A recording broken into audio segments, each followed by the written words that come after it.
Introduction. Okay, so things are not going quite as well as you would like them to. You might even say, your life sucks. I say, get over it. I understand all about having an unhappy life, especially in the early part of my existence on this planet. Even better than understanding, I know, I've been there, I've done that, I got the t-shirt to prove it. But for many people, their life doesn't suck. They're happy. They're at peace with themselves, and they're enjoying their life to the fullest. So what special gift did they get that many other people have not? Maybe including you. How come these people get to stand in the short line right up front, and you always seem to be at the very end of the longest one? Well, answering these two questions is the goal for this audiobook. I want to share some ideas with you so that you can stand at the front of the line, and it'll be a line that is always one that you've created for yourself, and one where you'll always be right up front. In other words, I want you to be happy. This audiobook is a simple guide that compiles some of the best tips I have received throughout the years from an assortment of fellow souls I was privileged enough to meet as I journeyed through my life. These are great ideas that I want to pass on to as many people as I can, so that they may find the same value in them as I did. Over the years, many people have suggested I write down these bright ideas, affirmations, and philosophies for living in order to share them with others. I've always resisted any notion that my approach to living would be of any interest to anyone other than myself. But I am a pretty happy guy, so here goes. It is my sincere wish that there's some sort of tidbit of wisdom within these audio pages that will produce the tipping point for you to help you in improving your life. I can only hope that the simplified, no BS list of ideas within the book will help you unsuck your life. Now, I intentionally kept the number of words to a bare minimum. I'm convinced that good ideas do not require a lot of preamble or detailed explanation. If these ideas don't fly off my tongue into your ears and immediately strike you in the head as helpful, then adding more words will probably not alter your first impression. Now, this book is not about me. This book is really about you. I feel for the ideas that I wish to share with you to have any kind of credibility. It's important for me to tell you a little bit about myself. I want to give you some background information about my earlier life to show you that if I can have a life that doesn't suck, so can you.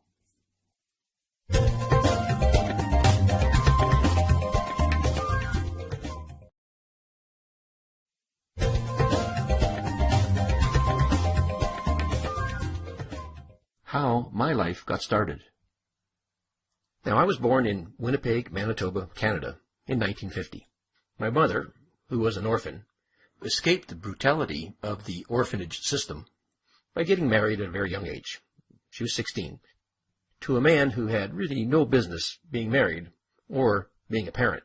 He was just a kid himself, and from what little I know of him, he was also a pretty mixed-up, angry person as well.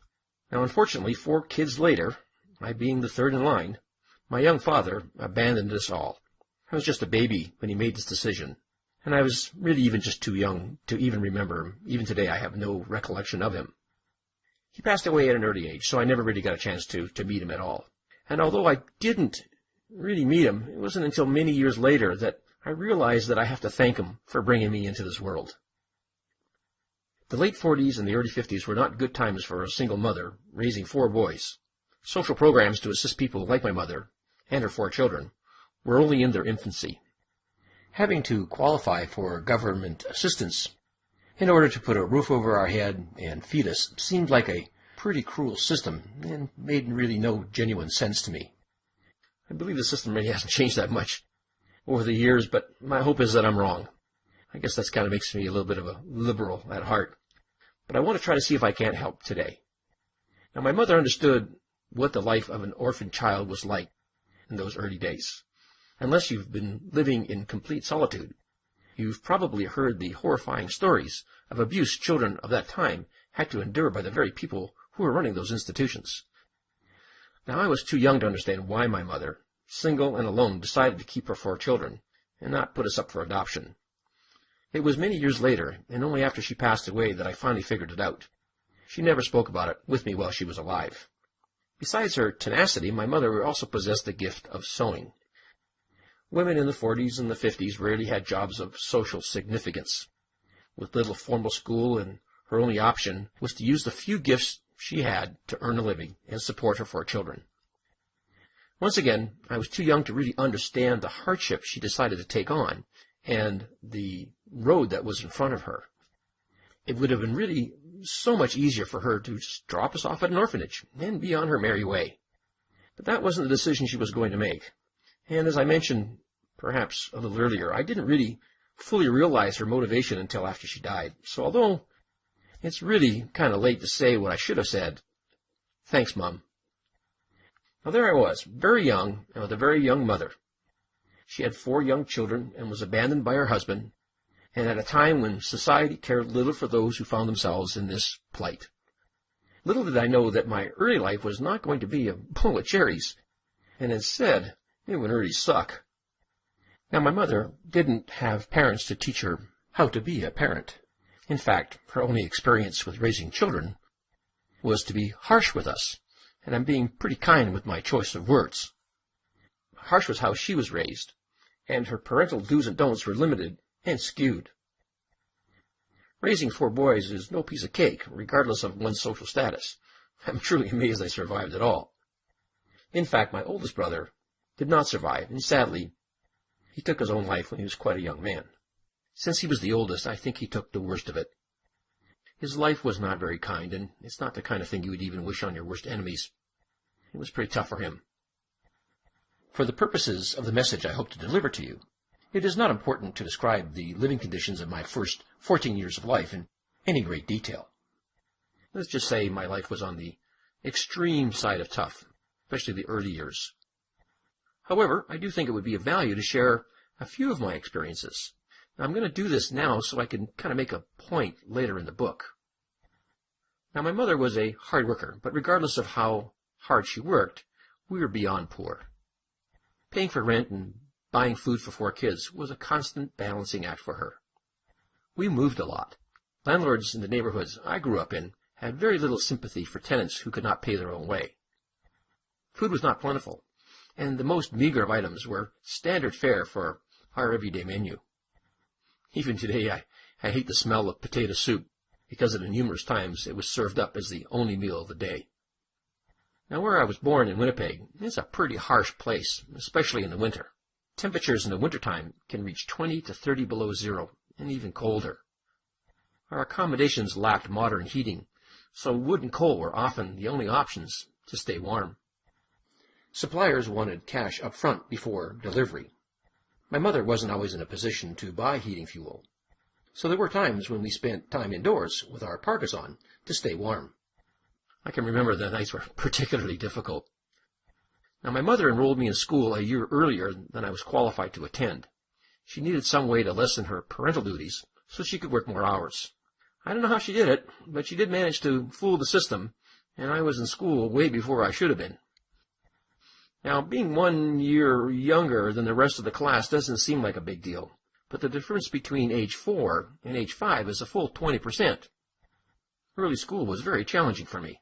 I was small for my age to begin with, and being younger than everybody else meant tough days ahead. Bullying in the inner-city schools, that included teens that were still in grade 4 or 5, only made the situation worse. Bullying for me was everywhere I happened to be, either at school, at home, or with my older brothers. I had security issues, and constant fear made growing up and learning very difficult at best.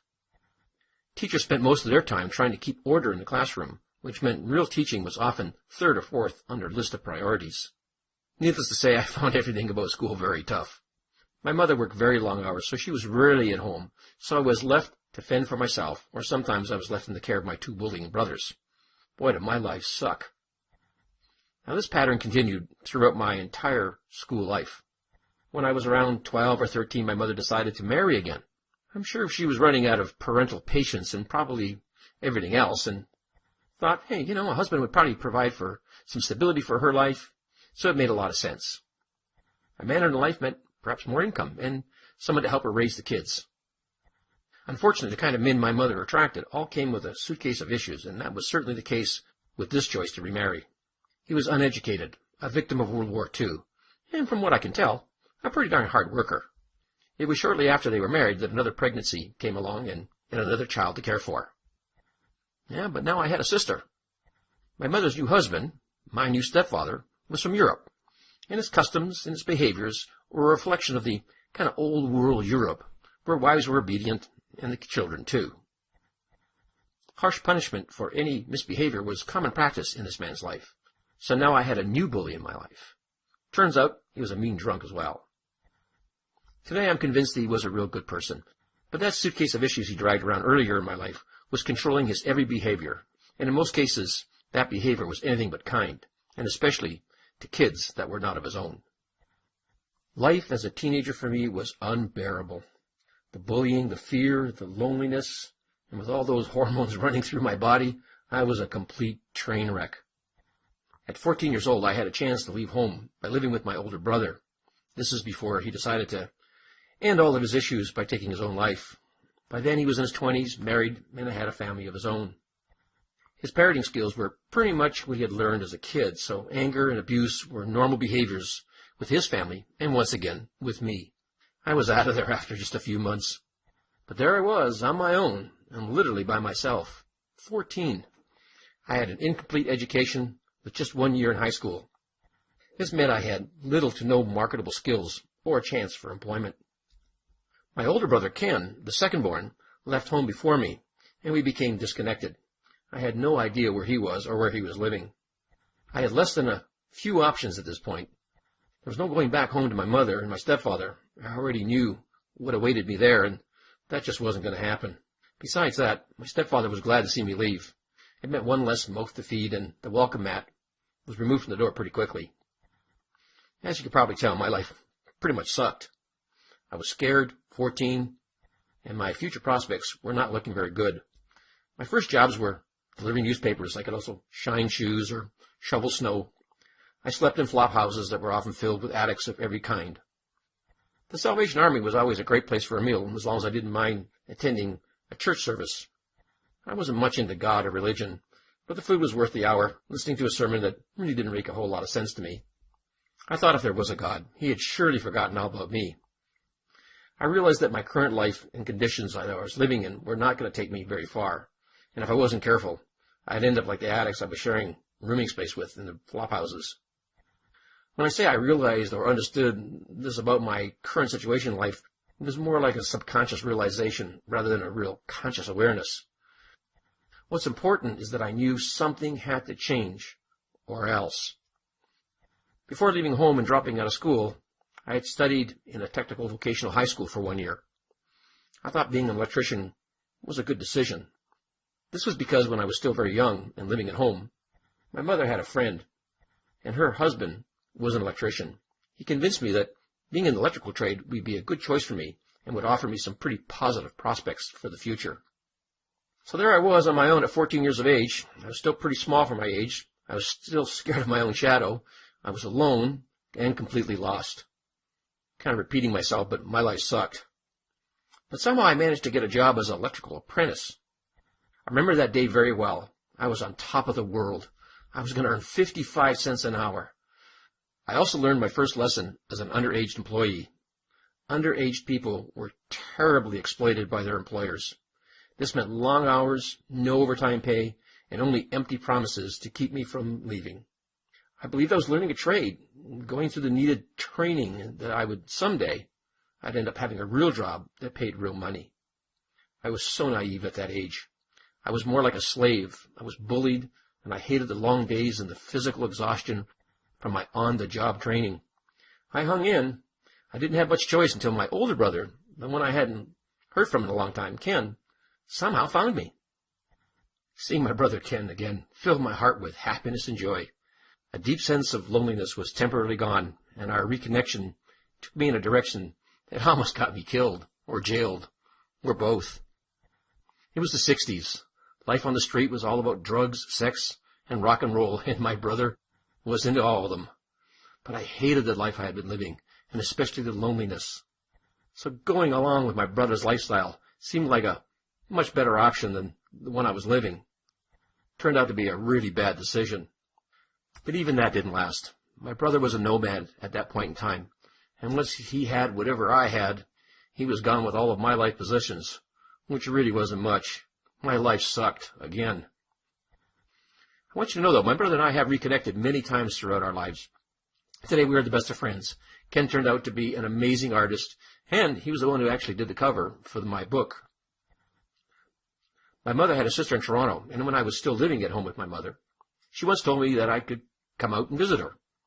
I could only remember some of the adventure hitchhiking all the way from Winnipeg to Toronto. I'm again totally amazed I survived. But upon my arrival, her welcome for me was cold and short-lived. Like my mother, she was also a victim of orphanages, and her life was a real mess.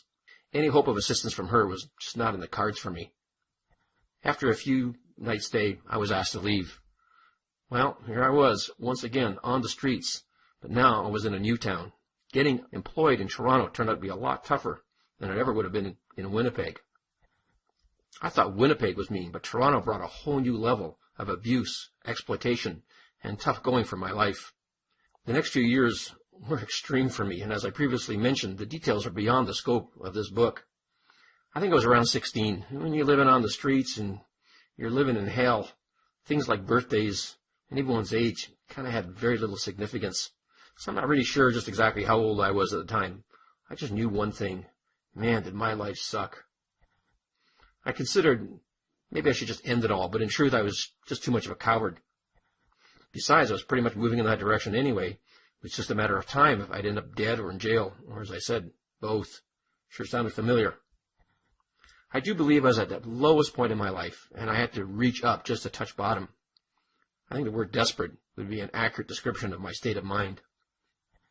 Although I never much believed in God or any kind of spirituality, my desperation and my tears had to have me look up in the sky and ask for help. I didn't really know what the number was for heaven. By the way, this book is not about finding faith or religion or spirituality, although I have really no issues with anybody who finds comfort in their beliefs or religious practices. I think you get the picture of how my life started. If we were playing poker, you could say I was dealt a pretty lousy hand. I had every reason to be angry and to blame everyone and everything for everything that happened in my life at this point. And in truth, I did blame just about everybody for quite some time.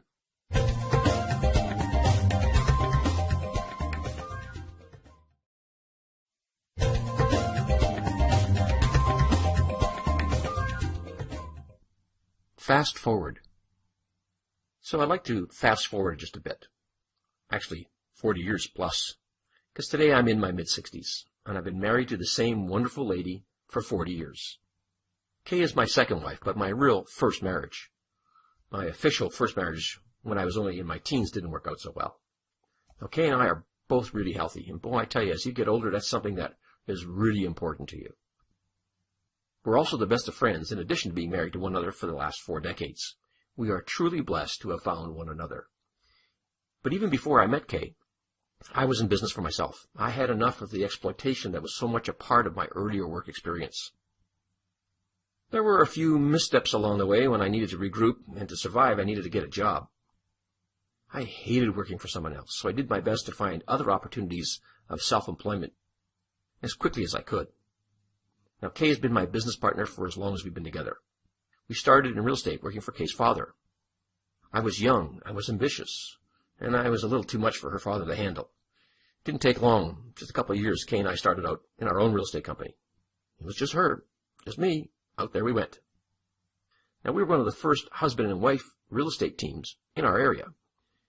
It was a great time, and even though we were doing pretty darn good selling real estate, I wanted something different. I wanted something else.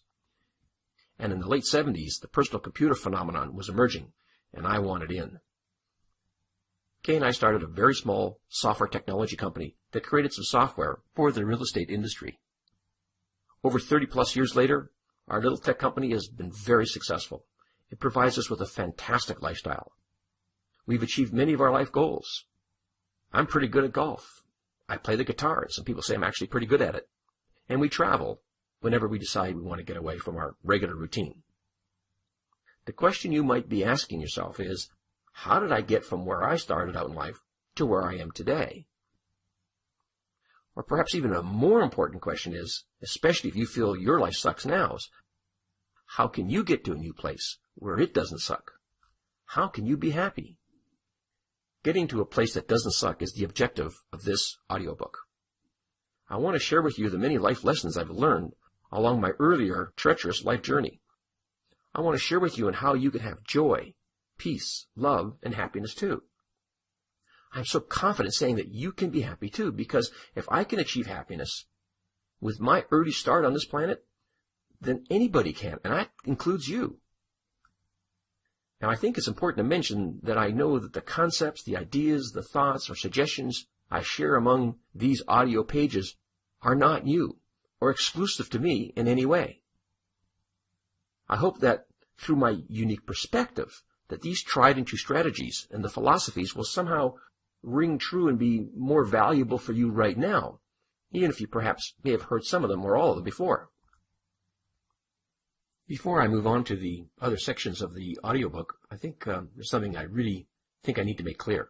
This is not a strategy that has 10, 11, or 12 steps to happiness or recovering from a life that sucks. The ideas in this particular book are not in any particular order.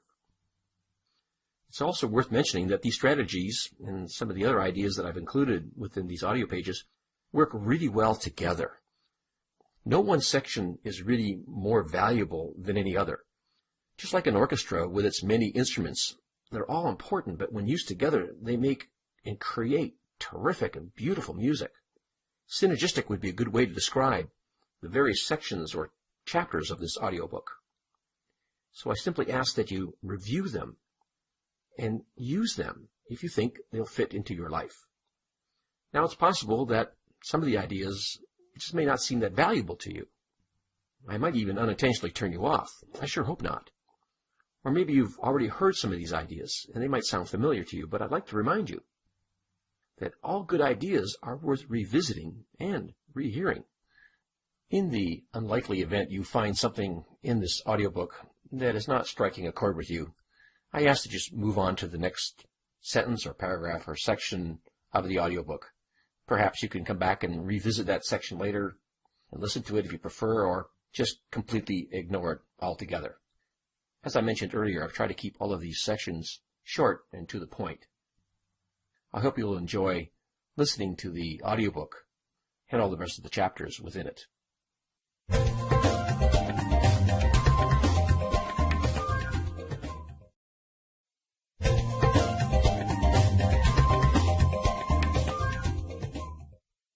Happiness is the Holy Grail. I believe the ultimate achievement for all of us who walk this planet is to be happy. Now, what I mean by this is that you're comfortable in your own skin. Happiness and being happy is when you're at peace with yourself and with those that are important to you. You're living each day with gratitude and joy. I'm talking about a feeling of serenity, because when you're truly honest with yourself, you can really be happy. Now, I make this claim because in my 60-plus years on this earth, I've seen so many people who would appear to materially have it all, but they're just not happy. Unhappy people can have success in their business or in their career. They can have a great-looking spouse or a fabulous dream home. Unhappy people could have a fleet of luxury cars or many of the other things that our Western society, and now unfortunately global world, suggest that we must have to be happy. When you get a chance to know some of these people who seem to have it all, and you kind of dig a little deeper into their world, you realize just how unhappy they are and how miserable they are despite all of their outward appearances. Now, you know people like this. You hear about them. You read about them. You see them on the news. They seem to have everything that life could possibly give them, and yet they're a total train wreck. You might be asking yourself, like, what's up with that? They happen to have everything. Well, I think it's pretty simple. I think it's that material stuff won't make you happy. A new partner, spouse, boy toy, or a trophy wife will not make you happy. Money, fame, or power will not make you happy. Yet so many people chase these things, believing that once they obtain them, they'll be happy. I think not. All too often, once some of these people achieve the material success they've been striving for, they realize they're still pretty miserable. They realize that after all of their hard work and sacrifice, that they're no more at peace with themselves or happier to be alive than they were before it was possible for them to buy all the material stuff that they bought. It's even possible that they're more unhappier than they were before, and their life still really sucks. Now, happiness is such a simple word, a simple idea, but it can be so very hard for so many people to really actually experience it. The good news is it doesn't have to be hard for you. The purpose of this audiobook is to see if I can express some simple words, utter a few thought-provoking phrases here and there, or share an idea with you that will set you on a new path of peace within yourself and bring you all the happiness that you deserve. Material things can be enjoyed, but real happiness is a different thing, and it comes from a different place. It comes from within you. Now, I must tell you, I have nothing against the finer things in life.